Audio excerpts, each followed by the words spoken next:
What we hate about other people is what we hate about ourselves. That's all it boils down to. I am living my life to its fullest. I'm being the authentic version of me. That's why you hate me so much. You wish that you could be the authentic version of you. People can't be happy for you. It's because they cannot be happy for themselves because they didn't have the courage to do what they've really been wanting to do. Stacy and I had a love-hate relationship, which was true. We loved each other. We had a moment of hating each other, and then we loved each other again. There was no feud, but the media made it seem like we hated each other's guts. I can't tell you how many times I have gone into the dressing room with a woman. I said, here's a stack of jeans. They don't fit. They're not that flattering. I told you they don't make clothes for my body. And I'm like, are you out of your mind? Do not let 3 pairs of jeans change how you feel about your body. Your body's perfect the way it is. It's doing its job. So stop hating on it. We're all different, and different is good.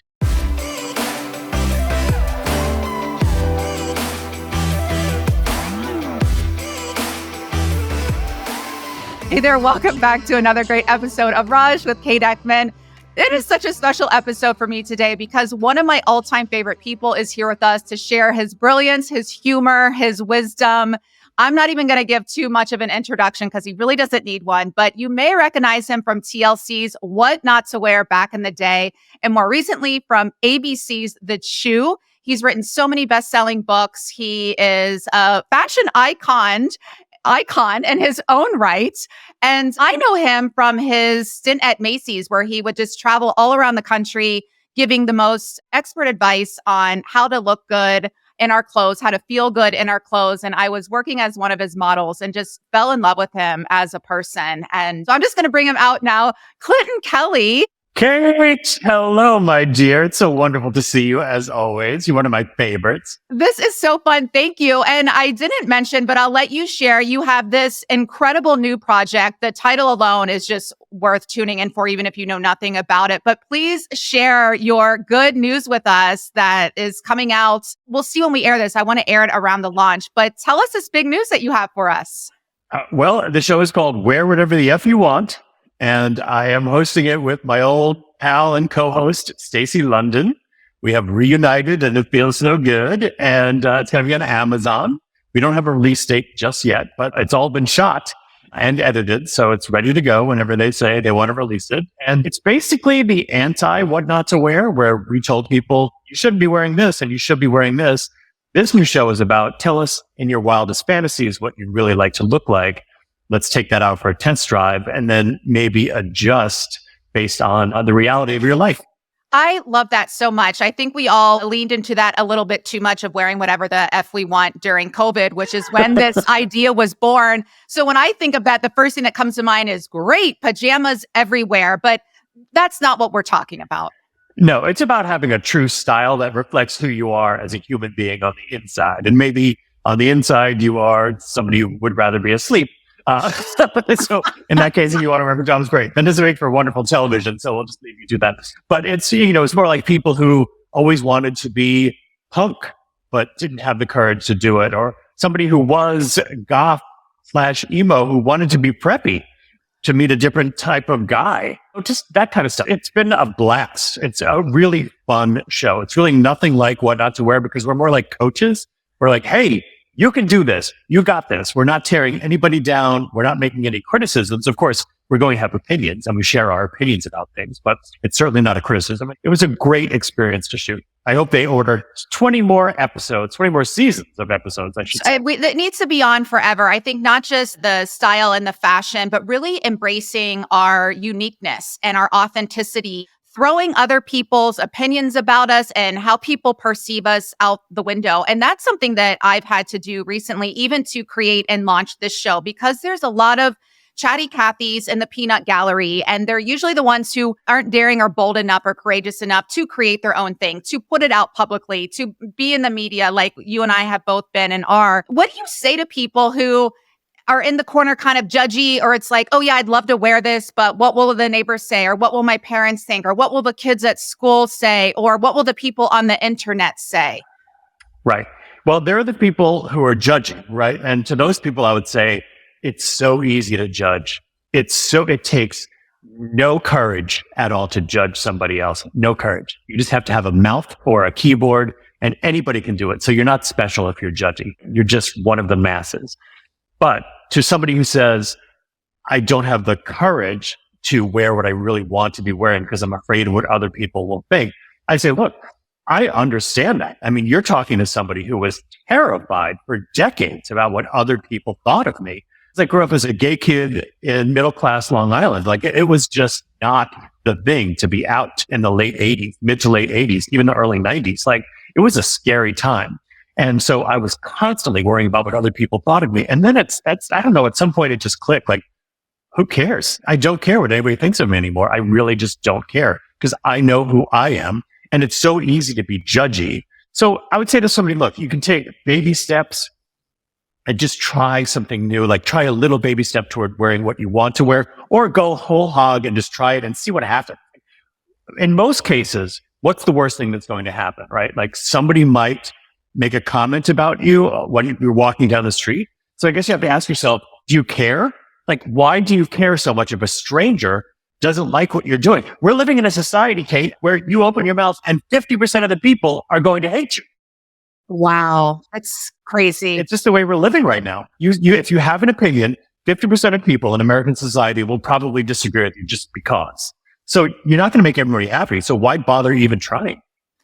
Yeah, I love that perspective. It helps us own it a little more. Even the title, wear whatever the F you want. And it's kind of say whatever the F you want to. I mean, there are some repercussions based on what you say. And as my mentor would say, the truth said without kindness is violence. So let's be mindful of that too. But you know, what we wear is such an expression of who we are. Even today, I went for I'm like, oh, let's do a little Ken and Barbie interview. And even just putting on this like bright pink and pop of color, I kind of got into the groove, got out of the pajamas that, like you said, make me want to sleep or lie down. I'd rather be sleeping. And so just giving you that vibrancy and that energy, it really does play a role. I think for me personally, it's not even caring what others think so much. I just know that when I wear certain things or my hair is styled a certain way or I look a certain way, I get a lot of positive validation. And if I'm just kind of schlumping around, nobody really says anything, and that's fine too. So I think in my mind, it's kind of not even what people think or say as much as it feels good to be validated. Or it's like, ooh, they think I look nice or I'm pretty. And so it makes you feel better about yourself. But then that's also an inside job to feel good about yourself, regardless of the validation you aren't receiving. Right. I've been telling friends of mine lately and a couple of clients that I have, I've been saying, stop dressing for compliments. Ooh. Stop it. Just, sometimes I'll get together with certain friends and they'll be like, oh, you look great. And I'm like, oh, you don't have to tell me I look great. I know I look good. I dressed for me today. I didn't dress to impress you. So you don't have to tell me. And therefore I don't have to tell you. I don't want to have to tell you that you look good, quite frankly, because you should know that you look good. Like, why do you need to hear it from me? I mean, it's one thing, if you're friends, you'd be like, oh, you're wearing a new jacket. Oh, I love your new jacket. But you have to ask yourself why you're doing it. Why do you need that from other people? And sure, we're human beings. We want to be seen as attractive. We want to feel attractive. It's wired into our DNA to want to feel attractive to others. But we're also sentient creatures who can ask ourselves why we care about the opinions of strangers so much.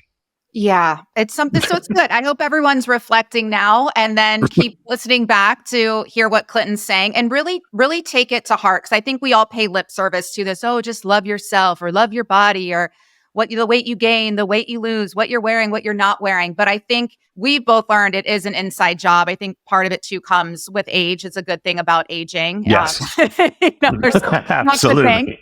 But some good things about aging. What are some common questions or concerns that you get from your clients? Or you've been all over the country and even world, people asking your advice, getting your opinion. What are some concerns? Because it is much deeper than just the pop of color we're wearing, how our jeans fit, how the bra fits. It's an emotional thing. And sometimes it's deeply insecure feelings that we're dealing with. Yeah. I mean, the most common issues I get from my clients are questions about age appropriateness and body appropriateness, right? So the age appropriate thing, it's the number one question I get asked. How do I wear this over a certain age? I feel like everything is made for the kids and yada, yada, yada. All right. So yes, trends for the most part are made for the kids because they're the ones who are trying to figure themselves out, right? This is what people don't understand about what I call aggressive capitalism. We are living in an aggressively capitalistic society. Everybody wants to make money off of you. Okay. And because of that, they're going to try to get you to buy as much stuff as possible. And they talk about, you've heard the term in the demo, right? The 18 to 35-year-old woman is the woman in the demo, at least for traditional television advertising. It was all like, women 18 to 35, are they watching? Are they watching? Why did they care? Because advertisers were trying to sell to those women. Why were they trying to sell to those women? Because those women haven't decided yet which products they like. They weren't sure if they liked this brand of toilet paper or that brand of toilet paper or this moisturizer or that moisturizer. You get to a certain point and you know what your favorite moisturizer is or what brand of toilet paper you like the most. So yes, trends are sometimes targeted toward younger people because they don't quite know who they are yet. So they're going to try all the different things and buy all the stuff. When you get to my age at 55, you know exactly who you are. At least I hope you do. At least finally I figured out who I am.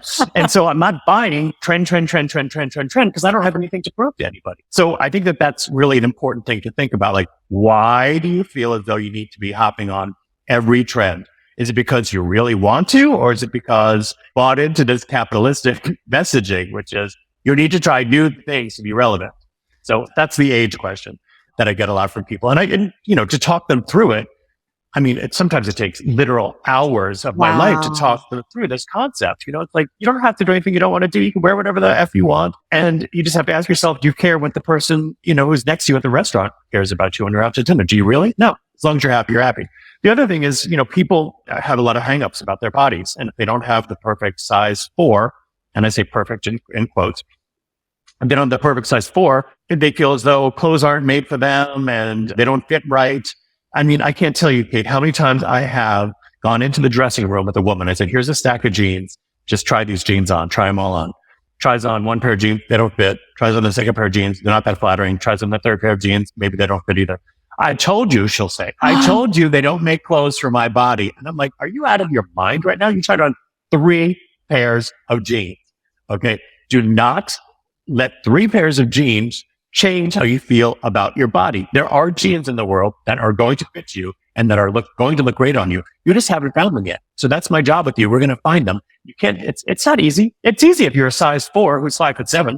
That's the sweet spot. Like, when I find is 5'4", 5'7", I'm like, okay, this is going to be a breeze because I'm going to take a size 4 off the rack. When we're going to put it on, it's going to look good. But any taller than that, going to be difficult. Any shorter than that, going to be difficult. Any thinner than that can sometimes be difficult, and bigger than that is difficult. So it's like it's difficult for everybody. Okay. Yeah. Stop thinking it's going to be easy. Your body's perfect the way it is. You might not like it, but it's, I say to people, stop giving your body so much, quite frankly, right? Your brain is functioning right now. Okay. You're not sitting in a corner drooling. Your brain is working. Your heart is pumping blood. Your liver is filtering out all the damn toxins you put into it. You can walk. You can run. Stop it. It's doing its job. Okay. So stop hating on it. And is it perfect because of what the advertising industry has told you a perfect body should look like? No, mine isn't either. You think I'm going to lose sleep on it over that? No, it is what it is. We're all different, and different is good.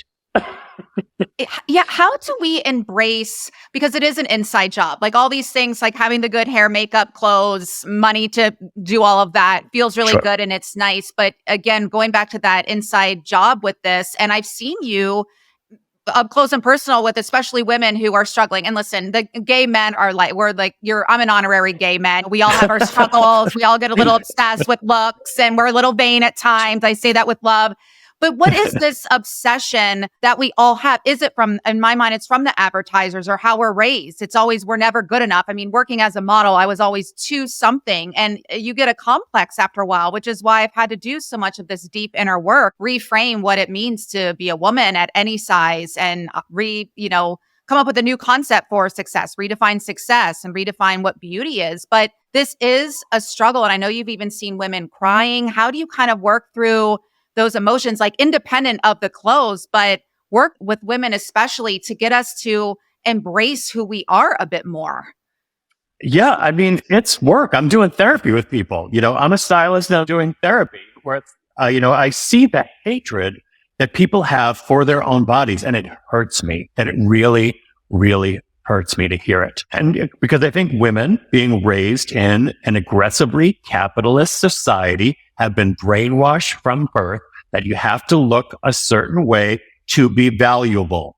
And it's not just the advertising industry. It's all of culture. It's like the people that you saw in magazine covers since magazines were invented had like a perfect little shape, tiny little waist and perfect skin and perfect hair. And, just you're bombarded everywhere you go with these images of perfect women. And after a while, your brain starts realizing, oh, I'm seeing patterns here. I see one pattern after the next, after the next, after the next. If you raise a kid in the jungle or in the woods or in the desert where they have no access to all of this commercialism that we are confronted with every single day, they're not going to have strong opinions about what is beautiful and what is perfect and what isn't. But like, if you put them in an American supermarket or sit them in front of American television, after a while, they're going to say, oh, the beautiful people are getting the most attention. So I guess it's better to be beautiful. And sure, do beautiful people get more attention? Absolutely. It's hard not to look at a beautiful person. It's like sometimes when you see somebody who is so exquisitely put together, you're like, how did those genes combine to make that perfect face, a perfect body? It's like you won the genetic lottery. It's hard not to look at somebody who won the genetic lottery. But just because you didn't doesn't mean you don't have any value. I mean, some of the people who won the genetic lottery lost it in other ways. They can't do a simple math equation, or they have major character flaws. I'm not saying all beautiful people have character flaws. I just want to be clear about this. Like, I've met a lot of beautiful people in my life. They're not perfect.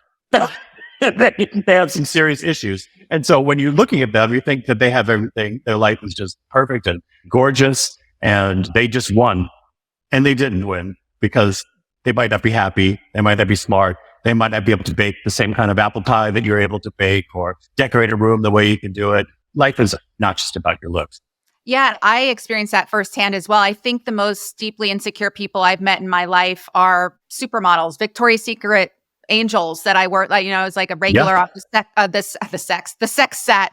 I was not a regular on any sex set, but on the Saks set, Saks Fifth Avenue in New York City. And I was the resident Salon Z plus size model because I'm not a size 4. And then it was all the street size models and the male models. And I think I a lot of them off because they looked at me like, wait, I can be big and old, which was me, bigger and older, and still make the same money and book the same job. And I'm like, yep.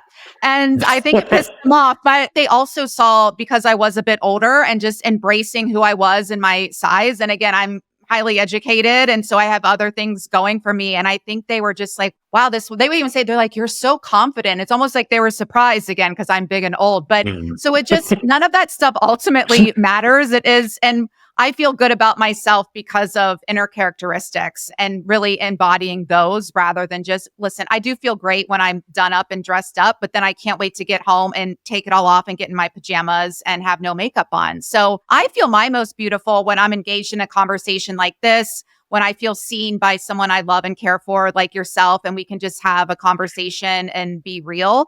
So I offer that up to people. And that's something that you do so well. And I think you just make people feel so seen and comfortable. I experienced that working as a model, but then all the women in the audience who were so obsessed with you, but they were so obsessed with you because you made them feel so good about wherever they were in their journey. It really is a gift. And something I'll say too, I've done so much research and speaking on confidence. And when I think of you, I think of many fun things.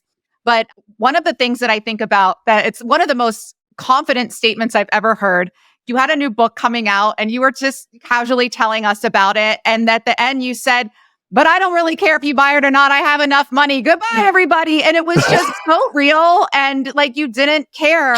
And not everybody doesn't have to, in that sense, worry about money. But it was the attitude of, if you buy it, great. If you don't, great. It's really, I wrote it for you. It's my heart and soul. Here you go. But if you don't buy it or like it, you were so unbothered. And that was like way before the unbothered trend. So how are you just like, how can we all have a little bit more of that I don't care attitude? Well, I think it goes back to, you're not going to make everybody happy. It's not going to happen. You could try all day and all night. There are people on this earth who hate Mother Teresa. There are people on this earth who hate Lady Diana. It's like, wow. Like if they can't make everybody happy, you are certainly not going to make everybody happy. And so you can only do the best that you can do. Like, if you connect with me, fantastic. I don't connect with everybody in the whole world. I don't want to connect with everybody. It's like, I look at my Instagram followers. I know people are following me because they are interested in what I have to say. And I'm going to say whatever I want to say. And if it resonates with you, fantastic. If what I say does not resonate with you, go find somebody else. What's that chorus line? I feel like there's so many noises happening in my apartment right now. My espresso machine just turned itself off, in case you're wondering. I did hear something when I was talking, but I'm like, we're just going to keep going because that's life. There's distractions and you keep going. Yes. There's a line from Chorus Line, which is like one of my all-time favorite musicals. If you want something, go find a better class. That's the way I feel about life. It's like, if you don't like me, go find somebody else you do like. You're not going to hurt my feelings. I don't like everybody. In fact, I like very few people. So I can't be a hypocrite and want people to like me when I don't like. Oh, I love that. That's a great reminder. You had this series on Instagram that was so genius and so hysterical. It's something about the better grammar. What? Basic grammar for basic. I should bring that back. I really should. Basic grammar for basic.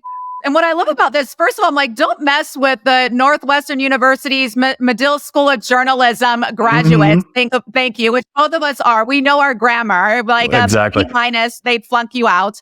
But I just, it was so epic because people would go to insult you or something you were doing. And instead of saying your, they'd do instead of your with the apostrophe, they'd leave it out. So tell us about that, because humor is such a signature strength of yours. And so if all else fails, just laugh it off. But this series was epic. Oh, it really was a fun thing to do. I should shoot more of them. I think what I was doing is giving a little bit more airtime to critics than I like to give. And that's why I stopped it. It's like, so people would make comments about me either on my Instagram page or when I was doing the Chew on their Facebook page or whatever. And I was like, really? You're going to say to me that I'm unfunny or unattractive or a terrible cook behind your keyboard, and you're just at home. You could be in your basement or wherever, and you're going to take time out of your day to criticize me. If you're going to criticize me, at least do it with proper grammar so that I can read this and take it to heart, because I can't take it to heart when there are 7 spelling mistakes in a sentence, 3 grammatical errors, and the content is just pure garbage. So I was like, I'm just going to let these people have it. But it was so petty. I don't like to be petty. Right. But that series blew up. It gave us all a laugh because we've all been there, and some of us more than others based on how much you are daring to put yourself out there. And so, of course, and if you have this fantastic gig on ABC, a hit show, a hit network, Emmy, and you're cooking and you're telling jokes and you're hanging out with your friends. I mean, I can see why people are jealous. But again, my mindset is, wow, thank you for showing me what's possible for me. Or, hey, I would love to come visit you on set one day. Or, oh my gosh, congratulations. I think that's a thing too I've really had to work through, where you have something to celebrate. You experience a success and you're excited, and you get crickets from some friends, I say in air quotes, or so-called friends or family members, or people would rather die than tell you good job or congratulate you. And I've never understood that, because I see people, whether you're celebrating that you won the spelling bee, that you got an Emmy, that you got married, or that you got divorced, or that you planted a flower that's pretty and makes you happy. I don't understand why people aren't willing or able, especially a friend, to celebrate our success. I'll tell you why. What we hate about other people is what we hate about ourselves. That's all it boils down to. It's like when you do something that is so phenomenal, that you had the courage to do something phenomenal and you want to celebrate it. If somebody can't help you celebrate that, it's because they don't have the courage to do the thing that they really wanted to be doing. It's like when people used to come at me for being gay, like it doesn't really happen anymore, but like I'd get like every once in a while, a guy would get on my Facebook page, nobody on Instagram, quite frankly, but like a guy would on my Facebook page and make a homophobic slur or something. And I was like, you hate me because I am living my life to its fullest. I'm being the authentic version of me. You wish that you could be the authentic version of you. That's why you hate me so much, because you don't have the courage to be the authentic version of you, which might be gay. I don't know. Might be bi, might be whatever. I don't care. But like, that's really what it is. It's like if people can't be happy for you, it's because they cannot be happy for themselves because they didn't have the courage to do what they've really been wanting to do. Well, it reminds me of my all-time favorite movie, American Beauty, and the character played by Yes. Christopher, who lived next door to Kevin Spacey, and he would beat up his son, and there's nothing worse than being the F word, and then went, and he was so homophobic because he was closeted gay military man and is going to try to make out with Kevin Spacey, and Kevin's like, whoa, dude, and then ends up murdering him. And that's Yep. what I think now when people are so homophobic like that, I'm just like, oh, are you gay? Because otherwise, why do you care? Why does it matter? And then there's some people who are just frankly ignorant or like, I don't understand why we have to see the pride flag. And it's like, well, you wave your flag every day simply by being heterosexual. And I so know. that's a whole other deeper, unsettling conversation. But yeah, anytime someone is that unhappy or has that much hatred towards someone, I think, wow, it's just their inner hatred projected outward. Yeah, it's kind of sad. And so if you can tap into that sadness and then tap out again, right? Every time somebody says something nasty about you, it's because they're really sad, because they're really unhappy people, right? And it makes you a little sad to see like, oh, that person is really unhappy. And if you're an empath, you can get sucked into that hole of being like, oh, isn't it sad that this many people are sad? Like it makes me feel sad. So I can't spend too much time thinking about that. So that's why I just do the old delete and block, Delete and block, and if you're really feeling elevated and evolved, you can forgive, but at least like the delete and block and don't have time and move on. And you're right. Because I'm so empathetic. I feel everybody's feelings, which is exhausting. So just coming back home to myself, that's been a shift for me too. Instead of, I always wanted to be perceived as a nice girl. That's how I was raised. It was always like, be nice, be nice, be nice.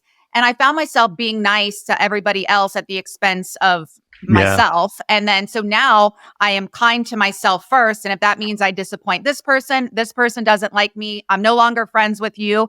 I really am okay with it because I actually like myself now. Yeah. There's a big difference, right? Between kindness and being nice. Like you can be kind and be fair and honest and strong.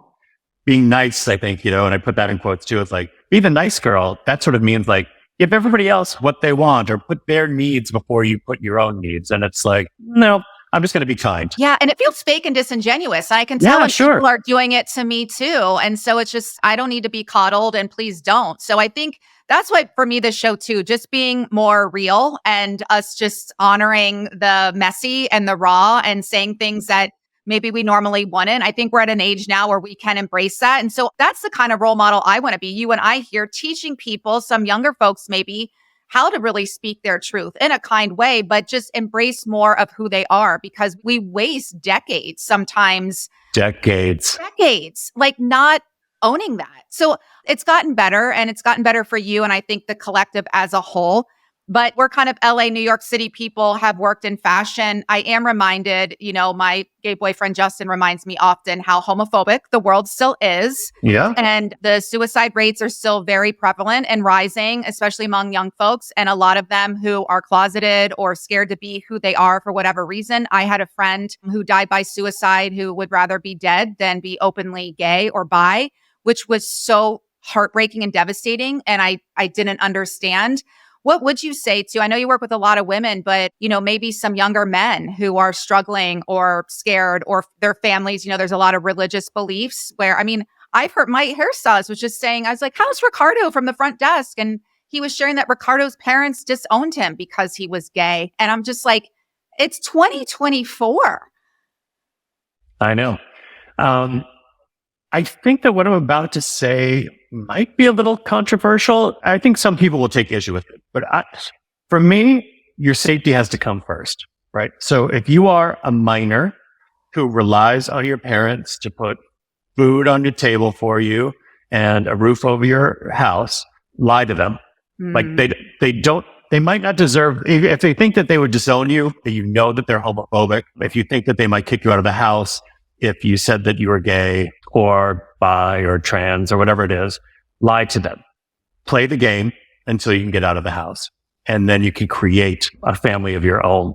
I feel bad for kids who come out at 16 and their parents disown them, and then they're living on the streets or sometimes they turn to sex work. And so I guess the alternative to that, I would say, is just lie. Go off to do what you have to do until you're 18 go off to college and then be who you really are and never look back. Yeah. Which is unfortunate, but you cannot compete with generations of systemic homophobia. You can't. It's just ingrained into a lot of religions. And for hundreds of years, maybe even thousands of years, gay people have been at the bottom of society's totem pole. They've been objects of ridicule. And, we are at 2024, but if you think about the movies that people watch, sometimes Damon and I will watch an 80s movie just for fun. And the homophobic slurs in 80s movies, it's shocking. That's not that long ago. Every single movie, the butt of the joke was always the gay. Or you'd watch like some sort of murder mystery. The gay always got killed. It's like, as Damon would say, the gay has to die. So like the gay character would end up dying at some point. And that was even into the 90s. It was like, what the so my advice is surround yourself with people who love you no matter who you are, and just avoid the people who don't. I know it's hard to do in their family, but it's just the unfortunate truth for a lot of people. Yeah. And then find people like yourself who just tell it how it is and really embrace it. And I think that's why you've been such a beacon of escape and hope and joy for all of us, because you do those series like the Basic Grammar for Basic Bitches and you say all these things, but there's safety in that. You've had this incredible career by being truthful and honest. Even the first, like what not to wear, you were telling people, don't wear that and why. What has been the evolution, do you think, for you and your career and your personal identity? You've been in the public spotlight for so long, have been successful for so long, not this one hit wonder. Congrats on that. But how and so many changing times and being openly, there's so many things that you've navigated for so long. How do you think you've been able to do it and do it so well without having a breakdown or being addicted to something or losing your mind? Yeah, that's a good question. I think I always kept it in perspective. I surrounded myself with people who I've known for years and years and years. So my friends aren't friends that I made since working in Hollywood. My friends are friends that I've had since junior high school, since college, since graduate school, and people who knew me before I was ever on TV. And that was important to me to remember that these people liked me before I was on a hit television show. And I didn't buy into the bullshit. I just didn't. I was like, this is a cable TV makeover show. I'm not Brad Pitt. And even if I were Brad Pitt, I wouldn't be treating people as poorly as I saw some reality show stars treating other people. It's like, we're all people here. It's like, let's all try to get through this together. So it's like, I just had a good sense of who I was as a person. And I also was lucky enough to meet Damon 19 years ago, and we've been married now for 15 years. And he's just been my rock, and I've been his rock too. So it's not like I'm just like clinging on to him like a rock, like after a shipwreck. We've just been there for each other. Like we really prioritized our marriage. We're like, it's you and me to the end. So we'll always be your number one cheerleader and your rock and all of those other things. And he was like that for me. And so we just, instead of going out to every party, instead of going out to every bar, instead of going to every red carpet, I didn't go to those things. It's like, I'd rather be at home with Damon roasting a chicken and having a glass of wine. So that's kind of what I did. It's like, sure, fame was a little bit fun, but I also realized very early on that it wasn't for me. Oh, why? I don't know. I remember when What Not to Wear got really popular. I would see packs of teenage women or like college age women, not teenage girls or college age women or women in their 20s walking down the streets. And I would cross the street because I would just be accosted by them. They'd be like, oh my God, it's fun for What Not to Wear. I gotta take a picture. And I'd be like, I'm just trying to go buy milk at the grocery store, So I think that I kept it real in that I did all the little things in my life. I would take my own clothes to the dry cleaner and I'd do my own grocery shopping and I'd clean my own apartment. It's the truth is in those little things sometimes. The truth is not standing on a red carpet and smiling for an hour. And I hope the right picture of you is put in the right magazine. So I think that has a little bit to do with it.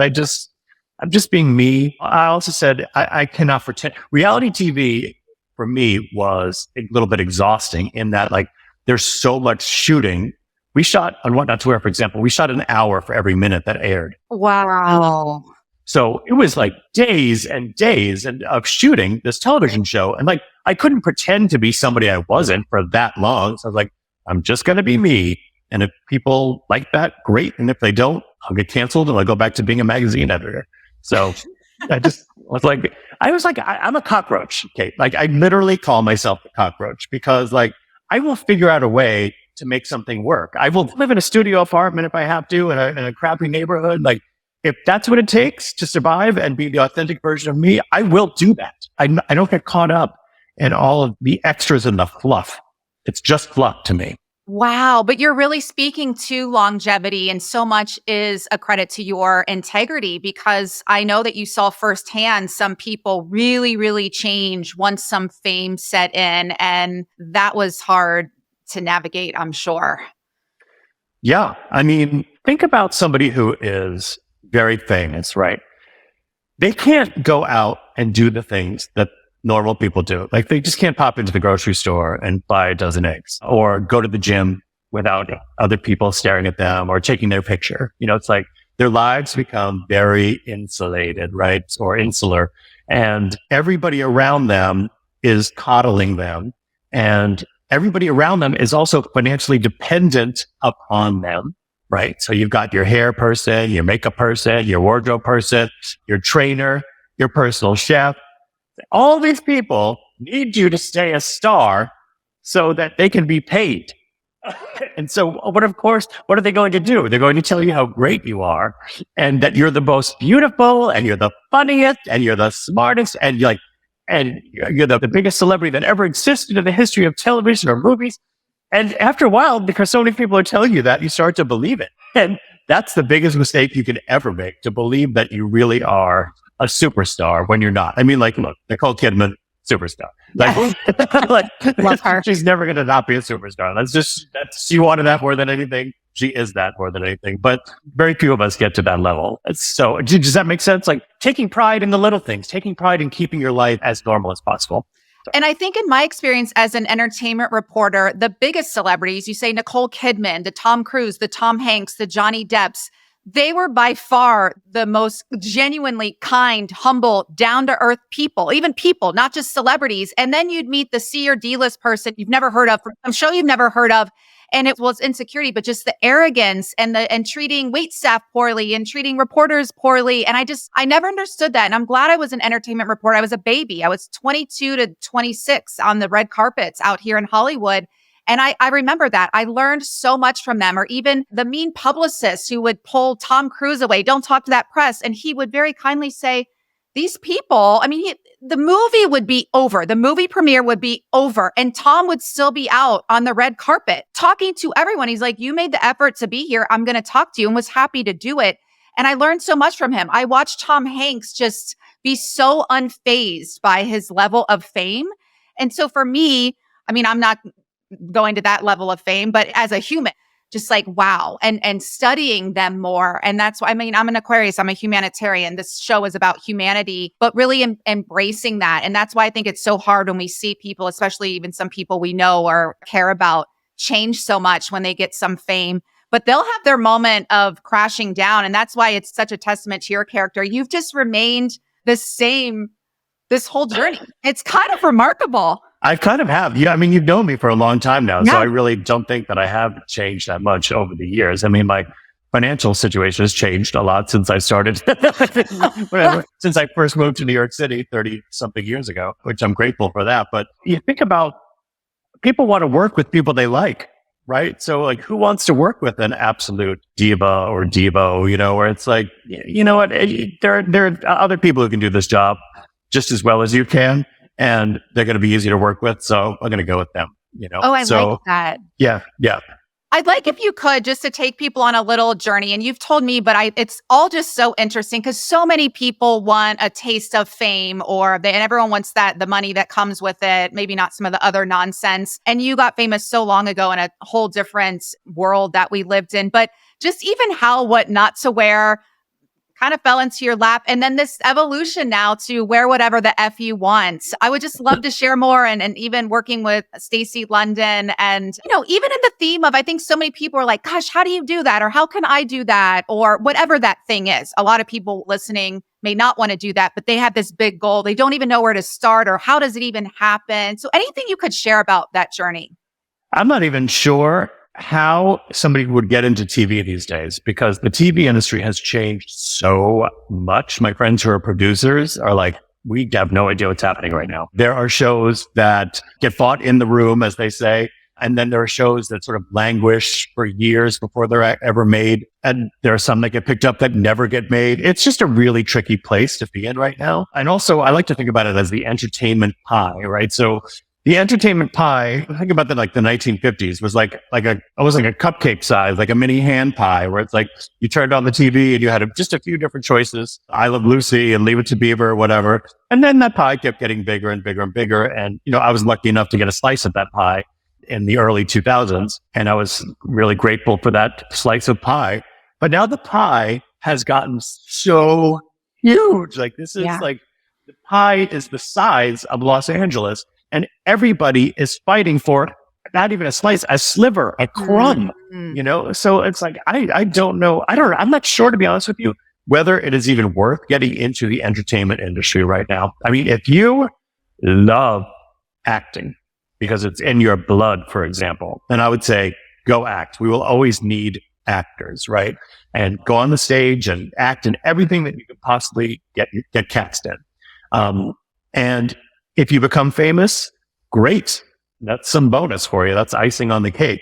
But you will have spent 40 years doing something that you absolutely loved. But if you don't love being in the public eye, or you don't really have a skill that you're passionate about, like, I don't think the entertainment industry is right for you. I really don't. There's so many influencers right now and so many content creators, and new ones are born every day. And I mean, how many people do you want to compete with to get a $500 sponsorship for whatever it is, like an eyeliner? Yeah. Like, that's a lot of competition for $500 in hawking eyeliner. But if you love it, if you love staying in your apartment all day and, like doing makeup tutorials, like, I'm not judging you, but there are other ways in the world to make money. You also have to think about this. It's like, you can get a job to make money with the skill that you're good at, and then use that money to do all the things that you really love doing. Yeah, exactly. But you have had this longevity, and even to have this essential remake of a show from so long ago. Was Stacy open to doing this again? What has the journey been like from these two shows over such a long period of time? Well, here's the thing. I mean, Stacy and I have talked about this publicly, and we talk about it a lot privately. Like, we hit it off like, what's the expression? Like a house on fire, I think is what it's called, right? Like, we just got along like a house on fire when we first met each other. It's like we were completing each other's sentences, laughing at the same jokes. We had we love the same things in pop culture. So we were born the same year. So we have a lot of the same history together. We just absolutely loved it. As the years went by, people don't realize how difficult What Not to Wear was to shoot. Our schedule was ridiculous. We had zero free time. We were always next to each other, like literally sitting next to each other all day, every day, traveling the country. It became really rough on both of us, and we kind of grew apart. We had a blowout fight on season 6, I think it was. And then we made up. And so for the last 5 seasons of the show, we were friends. Like, we were totally friends. It started out really high, went low, and then got really high again. And we were so fine with each other for the last 5 years of the show. Then I wrote, years go by, and, I was on The Chew, and I brought her on The Chew as a guest several times to promote whenever she wanted to promote. We had super fun times on that show together. And then I wrote a book called I Hate Everyone Except You. That's so good. As I kind of do. I wrote about my What Not to Wear experience. And I just said that Stacy and I had a love-hate relationship, which was true. We loved each other. We had a moment of hating each other, and then we loved each other again. And, some other things like that. Well, some websites pulled quotes out of context and used them as clickbait. And the quotes were, Clinton Kelly hated Stacy London. Ooh. And I was like, wait a Ooh. minute. The quote was we had a love-hate relationship. And now you're using the pull quote that I hated Stacy London. Ooh. And Stacy saw that. I didn't think she saw those. Somebody called her, a celebrity who will remain nameless, called her to tell her that. And she believed that that's what I was writing about in my book, which was not the case at all. So we had this feud in the media that didn't even exist. There was no feud, but the media made it seem like we hated each other's guts. And we sort of just both went on with our lives without checking that out with each other. That was our big mistake. Neither one of us called the other to be like, hey, are you cool? Because, I saw this website that said, I hated you. I hope you didn't think that that's what I wrote about you, because I'm happy to read you the entire chapter of the book. It doesn't say that at all. And so she didn't check it out with me either. And we both take responsibility for that. So when I called her with the idea for this show, she said, yeah, let's talk about what went wrong between us. And so we had a great conversation, and we realized that we love working with each other. And even though we hadn't spoken in, I don't know, for like 5 years, we had evolved in very similar ways in that we no longer had any interest in telling people what to do, but we wanted to help people achieve their style goals. So we're on the exact same page, despite the fact that we haven't spoken in 5 years. And so it was really fun to do the show together. Thank you for sharing that. I think sometimes where we are in our journey, some people fall away and they fall away forever. The whole reason, season, lifetime thing with relationships. And I think it's always special when we can grow independently of one another, whatever the relationship is, and come back around. And then in your case, come back around and create something so special, but then we all get to benefit from as well. So when we're all tuning in to Wear Whatever the F You Want on Amazon Prime, correct? Amazon Prime. Yes, exactly. What do you want us to feel or experience when we watch this show? I would love it if you could get lost in our client's story and take the journey along with them and imagine yourself in their shoes. So it's like, imagine you really wanted to look a certain way, but didn't have the courage, or there were other reasons standing between you and that special look. And then letting two people come into your life and say, we're going to create this style for you, the style that you always wanted. We just did all the shopping for you. Here's a room full of clothes that would help support that style. And then imagine what it might feel like to go out in the world in that fantasy style of yours. One that really, it's not like fantasy. It's just one that really reflects who you are and the message that you want to be sending to the rest of the world. It's so powerful to think about, like, oh, I can show who I am through my clothing choices, through my accessory choices, through my hair and makeup choices. A lot of people have not been able to do that. It's an enjoyable watch. I'll tell you that. I've seen the completed episodes and I'm like, oh, this feels right. It feels right with who I am as a human being, who Stacy is as a human being. And we're helping other people just learn a little something about themselves. Like, I'm at a point in my life where I just want to help you be the better version of you if you want me to help you. Like, I'm not going to tell you what to do to become a better human. Look, I'm not sure I have all those answers, but like, I actually can help you feel a little bit better about yourself if you want to take my advice. If you don't, that's fine too. Yeah, what I'm hearing is freedom. I can't think of how many times I've thought or said, I can't wear that because this, or I don't wear that because that. And then I think of all the shows I did at Macy's with you, and I ended up buying like everything that I was ever styled in because I'm like, I would have never thought I could wear that. I'd never put myself in that. And so I love that. And so I hope that people get to take home outfits, or at least now they know that. Or for me, doing these shows with you or watching you. And that's why I can't wait to tune in, because you bring so much joy besides the freedom, which is my number one value, so much joy to getting dressed and putting yourself together and expressing yourself to the world. And even my dad, who is so not into fashion and is 80 years old, but he came to some of the shows to watch us. And oh yeah. I remember. He's still giving advice to my mother, like, as Clinton would say, or like cutting your button half, like make sure that shirt, comes down, it cuts your button half and it's more flattering, or wear this. He still remembers those tips. So even getting those one takeaways where you just feel more confident, or you're having more fun instead of, oh, I put on weight, or, oh, I look too skinny in this, or, oh, I look old, or whatever the dumb thing it is that we say to ourselves. Instead, it's now, oh, Clinton would like this because of this, or, oh my gosh. And so I think just we all need that now. There's enough information telling us where we got it wrong and how we don't measure up. but you're kind of just giving us that freedom to be. Well, Kate, I got to tell you something. I'm going to call you up one of these days when somebody comes at me for telling me that I was hypercritical of people on what not to wear. But you knew me, people saw me on the show, and everybody on the show on what not to wear signed a release saying they're willing to participate in the show. And in that release is implicitly play along with the show's theme. And I never criticized anybody without their consent. And you saw me in how many shows that we did across the country where I would go into the audience and I would say, if anybody wants my advice or wants me to critique their outfit, please let me know and I'll give you my honest opinion and how I think you could maybe look a little bit better. But I was never that person who was just being a to other people. I was really never that judgmental. I was just, my philosophy was, we're playing a game.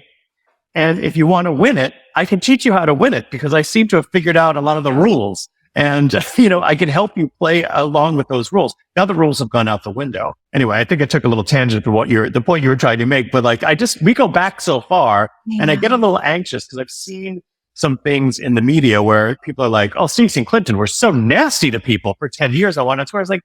It was like a joke. People were we were playing along with them. It was a television show. That was the point of the TV show, to be a little snarky. But we weren't being snarky to randos, on the street. We were being snarky to people who agreed to be on the show. So, yeah. I just heard in my mind as you're talking, my grandmother saying, consider the source. And it kind of goes back to what we were talking about. It's like people who have never worked in TV or entertainment, you can't they're a show where you're just, oh, Kate, you look beautiful. Sally, you look gorgeous. That's not a show. That's not a show. Nobody is watching that and nobody cares. And so there has to be some level. And again, people are agreeing and signing up. It's not at will. And that's also the show. So people kind of know what it is. But I think it's also anyone that's saying oh, Clinton and Stacy are being so nasty. Me as the coach, and your husband, the psychologist, what I would say to that person is, so talk to me about the times that you're nasty to yourself. Or when was the time that someone was really nasty to you and hearing Clinton say something is triggering you? And it's really about your mother criticizing you 20 years ago. It's not about what Clinton and Stacy are saying. So you should have Damon on the show. There's so much psychology behind all of it. And you're right. People are looking for, you're an easy target. You're cute. You're funny. You're smart. You're on a TV show. You have nice things. You have a nice house. So I get it. But I think we can all focus a little bit more on ourselves. And you were like, what you would say to me, you would never say, girl, you can't wear, I'm thinking of a crop top. Girl, you can't wear that being that size or without the 6-pack. But you'd be like, girl, you have the most beautiful curves. Let's show those off. Or for me, I'm like, when I gain weight, I'm so proud of my boobs look amazing when I've gained weight. So it's like, let's wear something to show that off. Or, but you laugh because even now I've lost weight and I'm like, okay, I feel good in some places, but I'm like, I miss my bigger boobs. I mean, there's always something, right? You're never going to be perfect. Literally. Yeah. It's never going to work out that you love every single thing in your body from head to toe. It was Catherine Deneuve, right? Didn't she say you have to make a choice between face or something like that? Yeah. Where it's like when you're thin, it's like, I'm like, oh my gosh, my fell and my boobs aren't as fabulous. But then it's like, when my boobs and butt look amazing, I'm like, ooh, my stomach. I'm like, there's so many things I'm like, ooh, my stomach is really trying to make an appearance a little too much. So if you ever have a bad moment, you should call me. Cause I just think of when we were meeting for dinner in New York City and I went and I got there before you and it was a wait and there were no tables. And I'm like, can we have a quiet table in the back by the fireplace? And it was no. And it's going to be 45 minutes. And then you showed up and suddenly the best table in the house by the fireplace, the 4-top that they never give to 2 people, was suddenly available and we sat down. So see, there are perks. There's you have to deal with, but then you get to have that. That's true. I do. I can't get a table in most restaurants in New York, which is really nice. No, I love that moment. That was so epic. I'm like, that's why I go out to eat with you and Justin. Same with Justin. He's not famous, but he's gorgeous. So it's like 45-minute wait. And then Justin shows up and miraculously there's availability to sit immediately. I will say, I just want to make it clear that 99.99% of the interactions I have with people are positive. I just want to say that. People love you. Well, that's very sweet of you to say. But so I do, you had asked me a question about fame before, and I don't think I answered it the way I wanted to, but it's really kind of wonderful to walk down the street and people just say like, "Oh, hi, I love you." It's a wonderful thing. I wish that everybody could experience that. That's the only part of fame that I've really appreciated, or it's the part of fame that I've appreciated the most, is that people really seem to genuinely get a smile out of the things that I've done for them. So that feels good. Yeah, people, you really like, I even think of anything I posted of us working together and everyone's like, men and women, young, old, gay, straight, black, white. Everyone's like, oh my God, I love him. So you are like, in some ways you are like Santa Claus. You make people happy. Okay, yeah. Back in the day. Oh my gosh. So we could talk forever, but I would just love to get a parting thought here. You've had such an extraordinary life personally and professionally. And you're just, again, one of my favorite all-time people. You really are so special, Clinton. When you look back on your life thus far, what are you most proud of? I am proud. Oh my God, I'm getting a little emotional about this, but I'm the most proud of the authentic relationships I have had with the people in my life. Like, I have a really tightly knit family, and we've gone through our ups and downs. We've had it out, but we prioritize being a family. And so we said, this is important. And so we're going to work on this. Like my relationship with my husband, I'm just trying to make sure that I put that above anything else. My relationship with my friends. I mean, my closest friends I've known since I was 13 years old. So we're talking about 42 years of friendship. And that doesn't just happen. That happens because you make the effort. And I'm proud of the fact that I put the effort into actual, real relationships with real, honest, solid human beings. So I think that's, am I proud of my career? Yeah, but I'm 10 times prouder of the relationships that I have created and maintained and nourished over the past 55 years of my life. That's so beautiful. And again, it is that testament. I asked how you stayed sane, how you've stayed so nice, how you've kept money. You're not bankrupt. You're not suffering like so many people who've been in the limelight. And it is, I think, such a testament to our environment and the people that we choose to surround ourselves with, but also the relationships that we nurture and taking the time to nurture those and not being like, I'm too busy, I'm too famous, like I can't be bothered, especially with Joe from the 5th grade, but that Joe gives you that sense of safety and groundedness, and he really truly sees you. So if you are having a bad day or getting a mean comment, Joe's like, whatever, reminds you who the F you are while you wear whatever the F you want. And I hope everyone really takes that message to heart and takes the time to really nurture the relationships of the people who matter to them. But I also want to make sure anybody who's listening to that knows that some people are not worth your time. So don't be a doormat to people. If you're around a friend or a family member who is really like just an energy suck, or is constantly complaining or or criticizing you, just cut them loose. Life is too short. That's a great message too. Thank you so much for that. Well, gosh, now I'm like craving some delicious meal in New York. I'm like, I want to come meet you for some meal. It's different times. I wish you would. Oh my gosh. So we'll have to do that next time we're in each other's cities. I do miss being in New York, but Clinton Kelly, wear whatever the F you want on Amazon Prime. Everybody check out this show. I'm so excited. And thank you so much for being here. I loved our conversation. Well, I loved it too. And I love you, Kate. So have a wonderful day, sweetheart. I love you. You too. Thank you for watching, everybody. We'll see you next time on Raj. Have a good day. Bye-bye.